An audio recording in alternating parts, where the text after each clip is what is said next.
meu povo, beleza ou yes? Minha gente, você que está se preparando aí para o Enem, para os vestibulares e concursos da vida, deve estar atento e até às vezes preocupado com um tema das atualidades que vem chamando muita atenção dos noticiários, vem sendo falado frequentemente pelos jornais, que é a crise que envolve a Europa, em especial um de seus países, a Grécia. E é justamente sobre isso que eu quero conversar hoje com você aí do outro lado da telinha. A crise grega, né? Afinal de contas, por que a Grécia está afundada nessa dívida e quais serão os desdobramentos desse problema econômico que afeta principalmente a Grécia, mas todo o bloco União Europeia. Pois bem, minha gente, preparei aqui uma aulinha, alguns slides para falarmos exatamente sobre isso. Então vamos lá, você está preparado? Vem comigo e regala os olhos e os ouvidos para a gente conversar. Bom, para falar sobre a crise grega, é importante falarmos sobre a União Europeia, o bloco União Europeia, mesmo que brevemente. Então lembre-se sempre que a União Europeia, dos blocos econômicos, é o mais antigo de todos. A gênese, o embriãozinho da União Europeia foi a Benelux, lá em 1944, um bloco formado por Bélgica, Holanda e Luxemburgo. Depois, em 1950, se uniu à CECA, a Comunidade Europeia do Carvão e do Aço, e ao longo da segunda metade do século XX foi se desenvolvendo até chegar nesse bloco econômico muito bem integrado que é a União Europeia. Além de ser o bloco mais antigo, é também um bloco mais integrado, é aquele que mais avançou nos níveis, nos estágios de integração, que é aquela outra aulinha que tem disponível para você no YouTube também, já falamos sobre isso. 28 membros, é o bloco mais numeroso quanto aos membros, são 28 atualmente, e desde 2008 sofre as consequências de uma crise.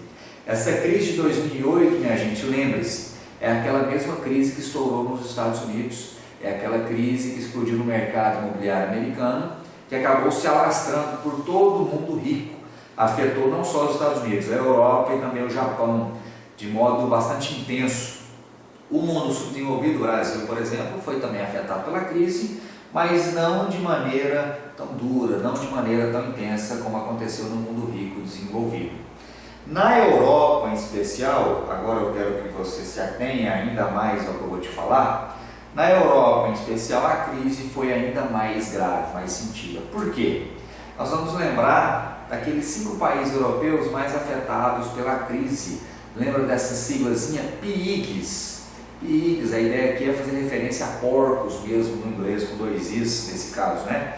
Porque nesse caso faz referência a Portugal, Itália, Irlanda, Grécia e Espanha. Lembrando que a siglazinha vem no inglês, então Espanha ali está com S. Qual o grande problema desses PIIGS, desses 5 países? Quando a crise estourou em 2008, esses países não tinham uma economia muito saudável, afinal eram países com déficits públicos. O que é um país com déficit público? Déficit público, minha gente, nada mais é do que aquele país que gasta muito mais do que arrecada. Ou seja, se um país investe mais do que o seu Estado, o seu caixa próprio tem capacidade de fazer, então é um país onde está deficitário, gasta mais do que arrecada. Professor, mas como que o Estado consegue gastar mais do que arrecada? De onde ele tira esse tanto que ele investe? Ele não arrecada o tanto suficiente. Ele tira de onde? De empréstimos.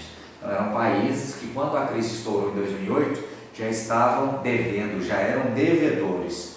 E com a crise em 2008, esses países não conseguiram socorrer suas economias. Bancos, seguradoras, empresas faliam, quebravam, fechavam. E os estados nacionais, até por já estarem em dificuldades financeiras, não tinham recursos para investir. Se não tinham recursos para investir, para socorrer essas economias em frangalhos com a crise, tiveram que tomar empréstimos junto a instituições financeiras internacionais. Foram buscar dinheiro onde? Os PIGs foram buscar dinheiro no Banco Central Europeu e também no FMI. Todas as vezes que países tomam dinheiro emprestado junto a essas instituições, eles são obrigados a fazer o quê? Pegou dinheiro emprestado? Beleza, então agora você vai ajustar a sua economia para garantir o pagamento dessa dívida. Então são países que passam a ser obrigados a adotar as chamadas medidas de austeridade fiscal. Então, aqueles 5 países em especial fizeram o quê? Cortaram gastos públicos em termos práticos. Isso se materializa de que forma? Redução de investimentos na saúde, na educação, na segurança, demissão de funcionários públicos, corte de direitos trabalhistas, etc. Inúmeras medidas que prejudicam e desagradam a população. Para piorar ainda mais essa situação, há também um aumento de impostos. A população, veja só, a população, além de ser menos atendida pelo Estado por conta do corte de gastos, a população passa a ser obrigada a pagar mais, aumenta-se a carga tributária. Literalmente a população aqui ela está em frangalhos, ela está em maus lençóis, ela está se ferrando por conta dessas medidas de austeridade fiscal. No caso da Grécia em especial, meu povo, vamos focar na Grécia então, no caso grego, o caso da Grécia. A Grécia adotou essas medidas de austeridade fiscal logo após a crise. O problema é que mesmo a população na época tendo saído às ruas, protestando contra essas medidas de austeridade fiscal que a população julgava ser muito duras, essas medidas não foram suficientes para garantir o pagamento grego da dívida. Então está aqui, ó, as medidas de austeridade na Grécia foram insuficientes para o pagamento da dívida. Ou seja, para os críticos, a austeridade fiscal adotada pelo governo grego à época foi muito tímida, não foi capaz de garantir o pagamento da dívida. E essa dificuldade para o pagamento da dívida vem até o ano de 2015, até o começo de 2015. Em 2015, eu quero estabelecer esse marco temporal com você, ela vai se agravar. O pagamento ou não pagamento dessa dívida vai ganhar contornos ainda mais dramáticos. Por quê? Olha esse fato aqui de janeiro de 2015, agora, bem recente. Estou gravando esse vídeo em agosto de 2015. No começo do ano agora, um partido de extrema esquerda na Grécia, intitulado Syriza, venceu as eleições, se apoiando, se baseando no combate à austeridade, ou seja, foi um partido que venceu as eleições, tendo grande parte dos seus votos conseguidos aí com base nas promessas de fim ou nas promessas anti-austeridade. Então o discurso era mais ou menos o seguinte: eu, partido Syriza, se eleito, vou acabar com as medidas de austeridade fiscal. Os gregos certamente foram seduzidos por essa promessa. Os credores que não devem ter achado muito bom a eleição desse partido, né? Aqueles países e aquelas instituições que tinham e têm dinheiro a receber da Grécia não devem ter gostado nada da eleição deste partido Syriza, liderado pelo atual primeiro-ministro Alexis Tsipras, um nome que certamente você ouviu falar muito aí nos jornais nas últimas semanas. Aqui está a manchete para ilustrar isso que eu te falei, está lá: o Syriza vence as eleições na Grécia e promete acabar com a austeridade.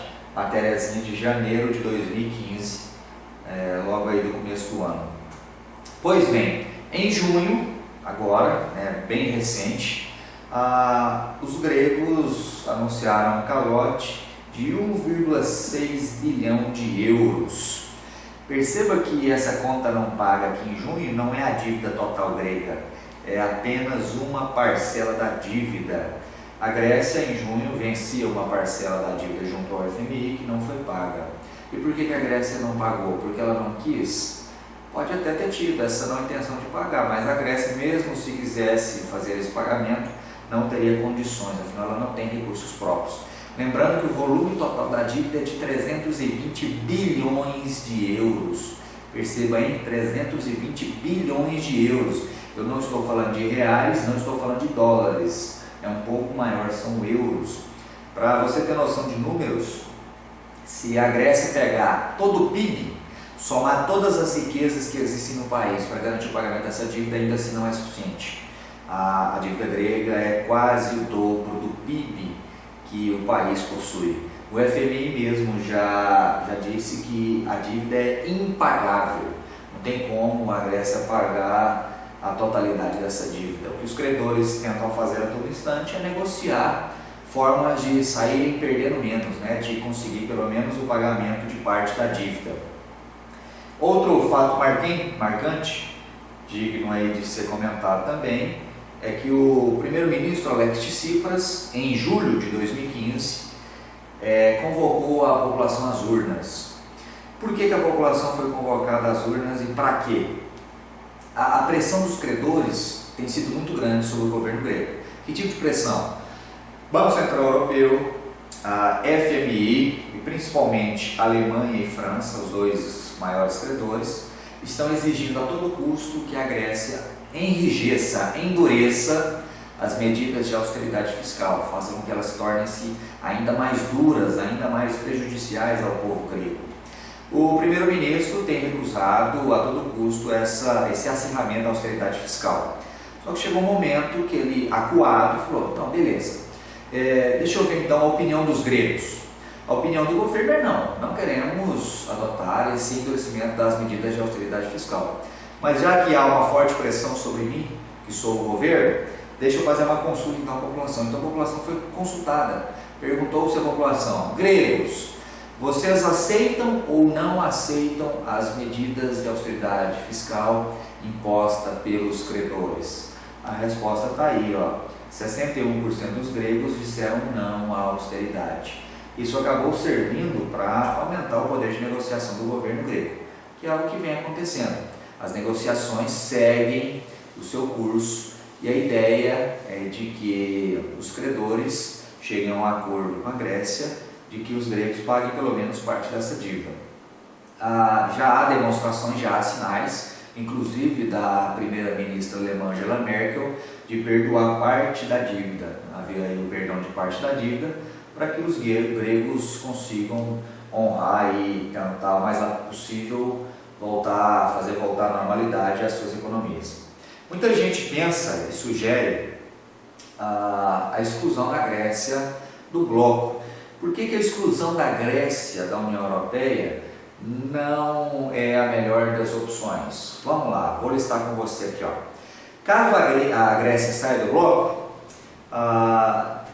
sob um ponto de vista, a Grécia não se sentiria mais obrigada a pagar a dívida. Afinal de contas, uma vez fora do bloco, aí sim que ela se fortaleceria para dar o calote total dessa dívida. Só que, não pagando a dívida e saindo do bloco, a Grécia passaria a ter sérios problemas econômicos internos. Primeiro porque ela teria suas relações comerciais externas dificultadas. Ficaria difícil para ela exportar e importar, fazer relações comerciais com os demais países da Europa.